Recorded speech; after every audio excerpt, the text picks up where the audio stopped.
Bismillahirrahmanirrahim. Assalamualaikum warahmatullahi wabarakatuh. Kita jumpa lagi pada bagian kedua mengenai vaksin ini.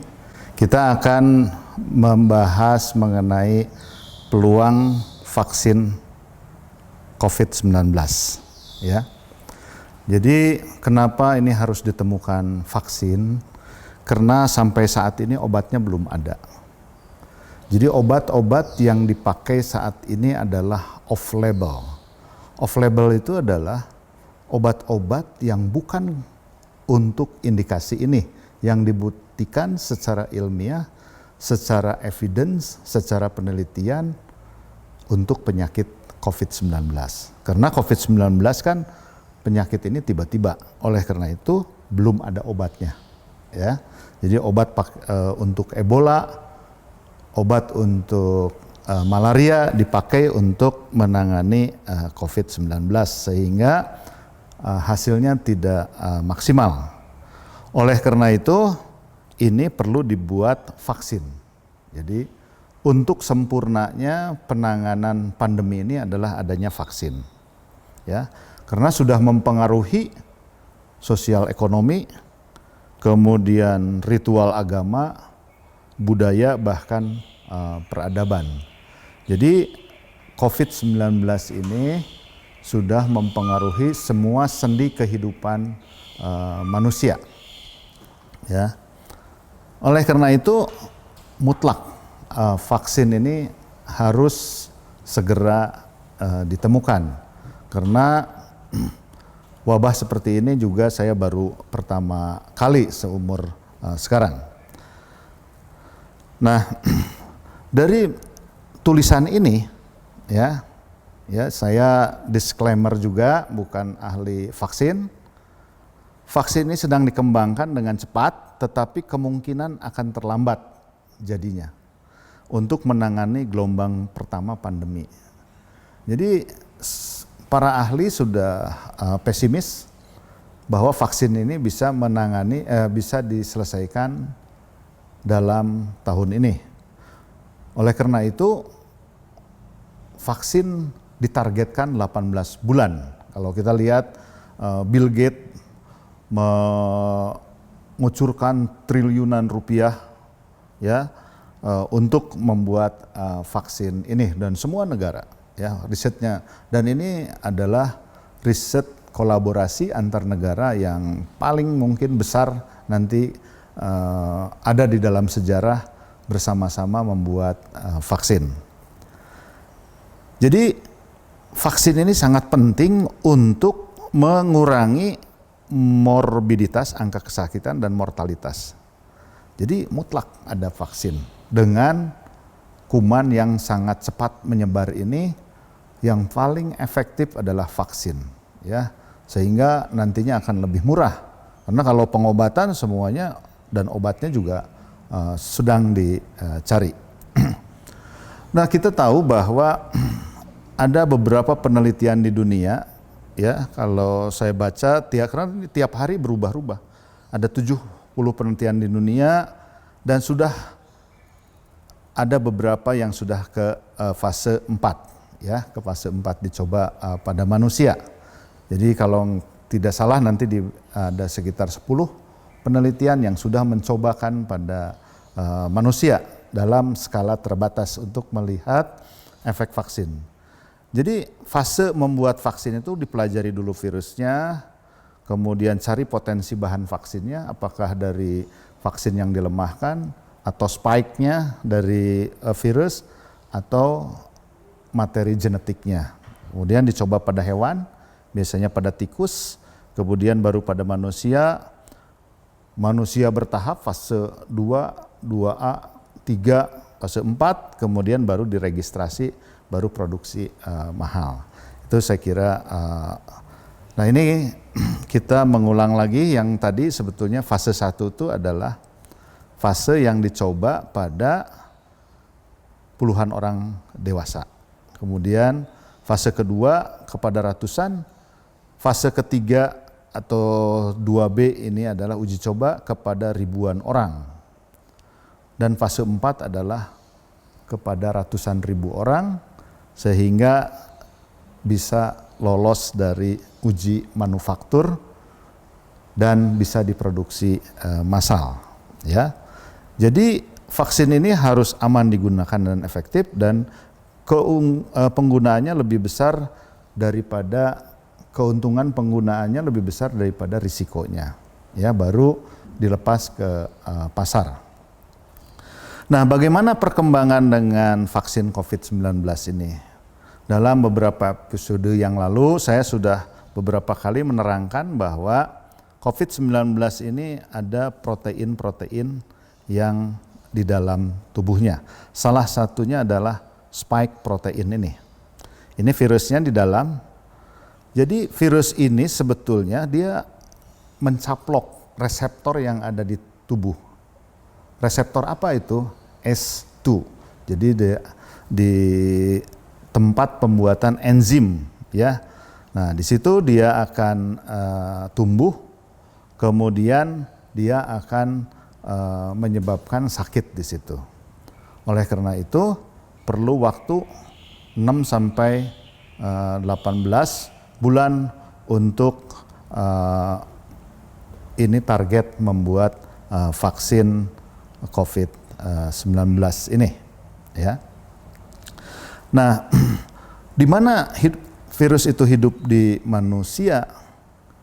Ini di reseptor angiotensin converting enzyme 2. Dan ini ada di mana saja? Di mukosa, mulut, tenggorokan, hidung, mata, paru-paru, kemudian di saluran pencernaan. Jadi banyak, di ginjal juga ada. Jadi ini bisa di mana saja, asal cocok dengan reseptor ini. Jadi dia masuk ke sini menyebabkan ini rusak. Jadi ini sel manusia. Jadi sel-selnya menjadi rusak, terjadi reaksi virus dengan angiotensin converting enzyme, ya. Nah, oleh karena itu, mengapa belum kunjung ada? Kita lihat COVID-19 ini, Nepal aja ini kode genetiknya ini. Sequencing dari Thailand ada 2, Singapura ini, Jepang ada 2, Australia, Amerika, Kamboja, Jerman, Korea, China 1, 2, 3, 4, 5, 6, 7, 8, 9, 10 strain. Jadi dari 21 strain yang ada dari 10 negara. Belum lagi masuk Indonesia. Indonesia kemarin baru diumumkan oleh Menteri Riset, ya. Ada strain Indonesia, saya belum tahu bocorannya karena belum diumumkan. Strain Indonesia ini, oleh karena itu dari strain ini pemerintah sudah akan mampu 2 minggu lagi untuk membuat rapid test, ya, dan potensi untuk vaksin.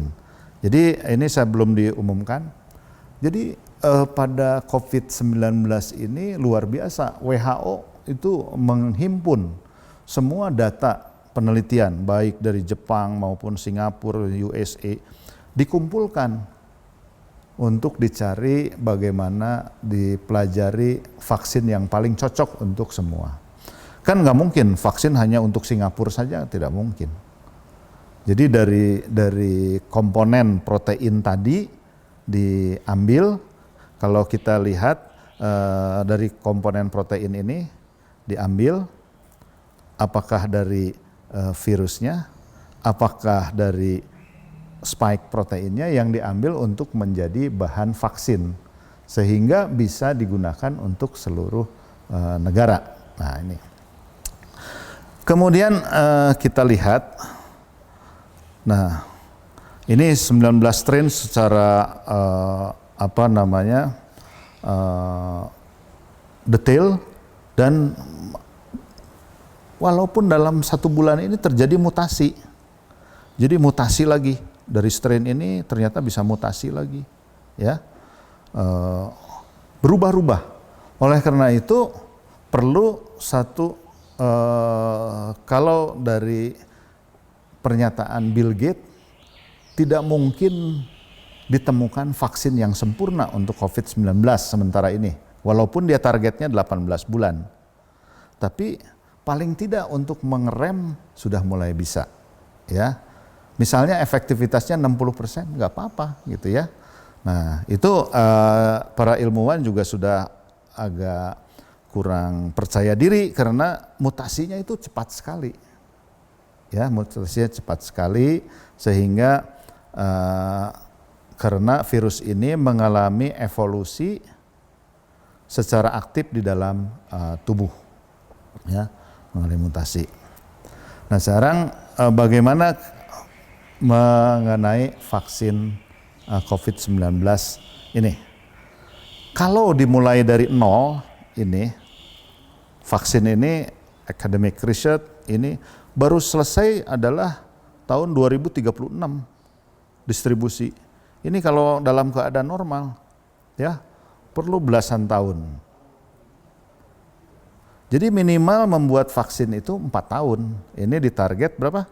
Tadi 18 bulan, ya. Kita lihat aja nanti. Kalau dihitung dari Februari 18 bulan berarti 2001 sekitar pertengahan, ya, sekitar Agustus. Agustus 2001 diharapkan sudah selesai vaksinnya, ya. Nah, pendanaannya besar, persetujuan FDA, dan ini sebetulnya bila corona belum diketahui kalau segini. Nah, sebetulnya virus corona ini sudah diketahui kan, karena dia menyebabkan SARS-1, ya, kemudian MERS, ya, apa yang pada pada unta, ya. Nah ini sudah sama, jadi memang ini udah dilewati, jenis virusnya sudah diketahui, ya. Nah kita lihat berapa waktu membuat vaksin sampai selesai, ya, kita bandingkan dengan COVID-19, ya, yang tujuannya 9. Kita lihat varicella ini 28 tahun baru jadi vaksin, ya. Kemudian papilloma virus 15 tahun. Ini untuk flu 28 tahun. Rotavirus 15 tahun. Ya. COVID-19 diharapkan selesai pada 18 bulan. Ini, ya. Ya, kita berdoa karena semua penyakit ini adalah Tuhan yang menciptakan.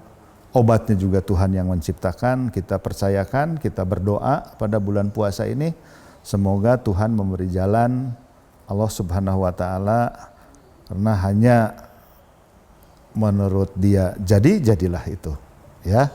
Saya kira doa juga sangat penting, ya. Nah, bagaimana kita melihat petanya? Perusahaan farmasi yang telah mengembangkan vaksin di sini ada, ini Sino, ini dari China, ya, kalau tidak salah Beijing, ya, kemudian Biotech dan Pfizer. Ini Biotech ini dari BioNTech ini kalau nggak salah dari Jerman dengan raksasa dari Amerika bekerja sama.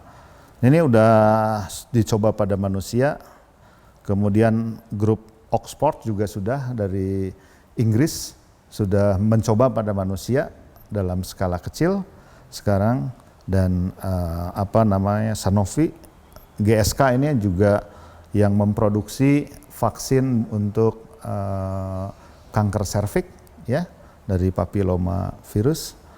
Jadi dikembangkan saat ini untuk terapi COVID-19, ya. Ada 95 vaksin dan 254 pengobatan, ya. Nah, kenapa bisa lebih cepat? Karena memang tadi saya katakan bahwa 80% sampai 85% virus ini mirip virus SARS.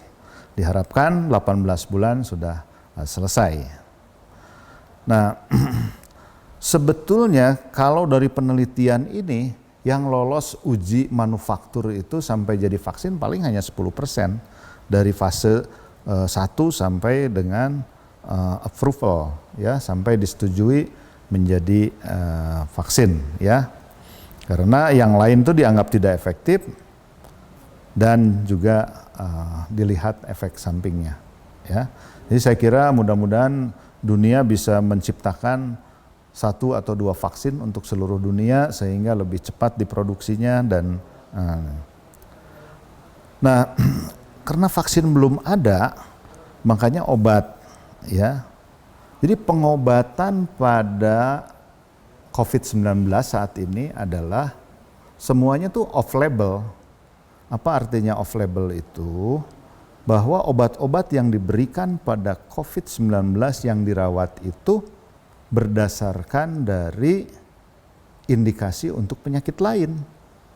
Misalnya hidroksikloroquine itu obat kina yang dulu di kita ada pohon kinanya, pabriknya juga ada. Pabrik kina itu di Jalan Pajajaran, itu pabrik kina itu.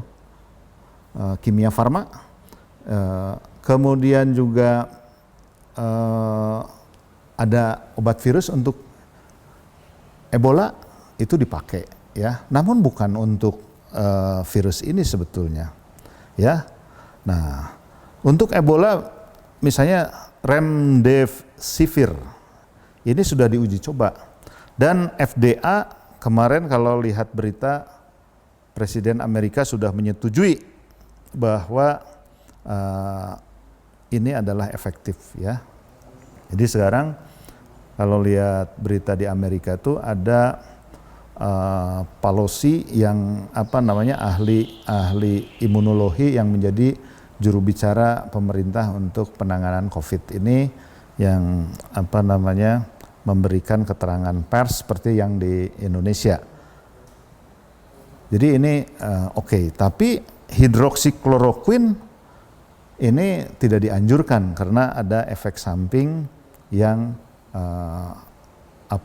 disebabkan karena gangguan pada ritme jantung. Bahkan di Wuhan, pemerintah Cina sebelumnya melakukan penelitian acak terhadap 237 dewasa terjangkit COVID menggunakan remdesivir, ya. Dilaporkan tidak membaik. Di Amerika membaik. Ini makanya satu keilmuan itu di tiap daerah belum tentu sama, ya. Ada yang melaporkan kloroquine berguna, tapi di Amerika kloroquine nggak ada, kurang bermanfaat sehingga dia tidak melarang kloroquine, ya, untuk digunakan. Jadi masih sangat berkembang, ya. Nah, apa yang terjadi kalau misalnya sampai saat ini tidak ada satupun obat yang spesifik untuk COVID-19. Sekarang sedang dicari, ya. Sedang dicari. Jadi yang paling penting adalah mencegah. Saat ini yang paling penting mencegah. Jangan sampai tertular atau jangan sampai menularkan. Oleh karena itu, kita dalam 3 video yang ke belakang khawatir nih kalau lebaran ini tersusupi dan banyak yang pindah tempat, akan terjadi kasus-kasus di daerah. Ini yang akan berbahaya kalau dari Jakarta misalnya mudik terjadi di daerah penularannya banyak, itu sistem kesehatan tidak akan mampu di daerah.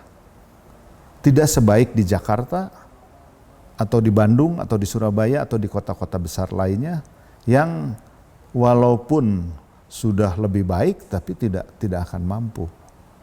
Bayangkan kalau dia sampai dia terinfeksi, ada seorang sekarang datang ke desa, kemudian di desa itu keluarganya positif semua, sakit di sana, mana ada ICU, mana ada pengobatan, mana ada dokter paru, paling satu kabupaten 2 atau 3 orang dokter paru, nggak mungkin, ya. Oleh karena itu yang paling penting adalah bagaimana mencegahnya, ya, mencegahnya. Kita tahu protokolnya semua, memakai masker, jaga jarak, jangan mudik, ya. Semua itu akan mempengaruhi penanganan COVID-19. Jadi tidak ada jalan lain saat ini. Jadi hindari terjadinya, sekarang sudah mulai melandai ya. Tapi apabila mudik ini juga bermasalah dan terjadi perpindahan penyakit dari Jakarta atau dari Jabodetabek ya, Jabodetabek ke daerah, ini akan sangat mengkhawatirkan ya, karena imunitasnya semuanya masih bersih. Kalau lihat di daerah, kita keliling di pinggiran kota, santai saja, orang masih tidak. Kalau sudah kena, nah itu baru kita kan sekarang BNPB juga sedang melakukan kontrak tracing.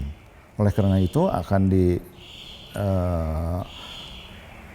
diproduksi rapid test yang berdasarkan virus lokal Indonesia.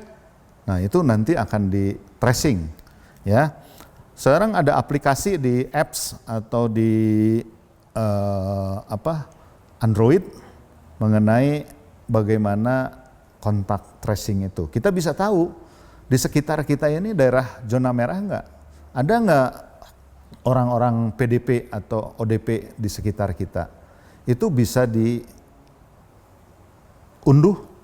di apps atau Android mengenai yang diproduksi oleh BNPB dengan Kominfo, sehingga bisa mengetahui sekitar kita itu bahaya atau tidak ya.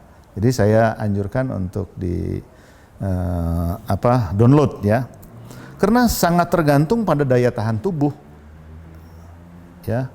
Oleh karena itu herd immunity sekarang menjadi pembicaraan. Di Inggris dianjurkan untuk membuat imunitas secara kelompok seperti vaksin tapi bukan vaksin, sehingga mencegah penularan. Jadi sekarang yang dilakukan pada COVID-19 ini di rumah sakit adalah terapi empiris dan suportif. Semuanya adalah off label. Walaupun pengobatan off label itu dibenarkan, tapi semua sekarang kita sepakat bahwa pengobatan ini pada dunia saat ini harus berdasarkan evidence base. Bagaimana virus ini baru, nggak ada evidence-nya. Nggak mungkin ada evidence base untuk penyakit atau virus baru. Oleh karena itu, dari hari ke hari semua riset itu, peneliti itu, publikasi mana yang paling betul nanti yang paling cocok, kemudian dibuktikan oleh orang lain, dibuktikan lagi, sehingga berdasarkan beberapa penelitian ini dibuat satu meta-analisis atau systematic review dan mendeklarasikan bahwa COVID-19 paling cocok diobati oleh obat A. COVID-19 paling cocok diberikan vaksin jenis B misalnya. Itu nanti akan terbukti setelah banyak penelitian, data masuk. Ini para ilmuwan sekarang sedang bergelut. Saya kira kita sebagai bangsa Indonesia, kita mendoakan semoga para ilmuwan, para otoritas, para pejabat kita segera menemukan untuk pengobatan yang efektif dalam rangka mencegah pandemi ini berakhir. Karena begitu udah pandemi ini selesai, bisa timbul gelombang kedua. Kenapa ada gelombang kedua? Karena orang belum kebal. Jadi istilahnya seperti saya di rapid test sudah ketiga negatif terus. Jadi saya tidak mempunyai kekebalan untuk virus itu. Kalau kebetulan kena langsung akan masuk. Karena saya masih kertas putih, masih suci darahnya itu. Belum mempunyai antibodi untuk mencegah penyakit COVID-19. Semua ini atas kehendak Tuhan. Oleh karena itu, jangan kita tidak berdoa. kita memohon petunjuk dari Allah Subhanahu wa taala, apalagi ini bulan puasa dan sebentar lagi akan buka puasa. Ya, kita semoga segera penyakit ini hilang dari Indonesia. Ada dua kemungkinan, kita segera menemukan obatnya, atau virusnya itu bermutasi menjadi lemah, sehingga virusnya itu justru jangan bermutasi ke arah jahat. Ya, jadi mutasi virus itu bisa jadi lemah, bisa juga tambah jahat gitu ya. Oleh karena itu, ya itu tadi, jangan lupa berdoa. Saya kira cukup sekian pengantar untuk memahami bagaimana produksi vaksin untuk virus COVID-19. Mudah-mudahan bermanfaat untuk Bapak Ibu semua. Kalau ada kekurangannya saya mohon maaf karena saya bukan ahli vaksin, saya juga bukan ahli virus. Video ini semata-mata ditujukan untuk masyarakat umum dan saya juga untuk keluarga, untuk mengedukasi, karena saya membaca beberapa literasi yang ada. Semua sumbernya itu ada ditulis di bawah presentasi saya. Selamat sore, wabillahi taufik wal hidayah, wassalamualaikum warahmatullahi wabarakatuh, salam reproduksi sehat.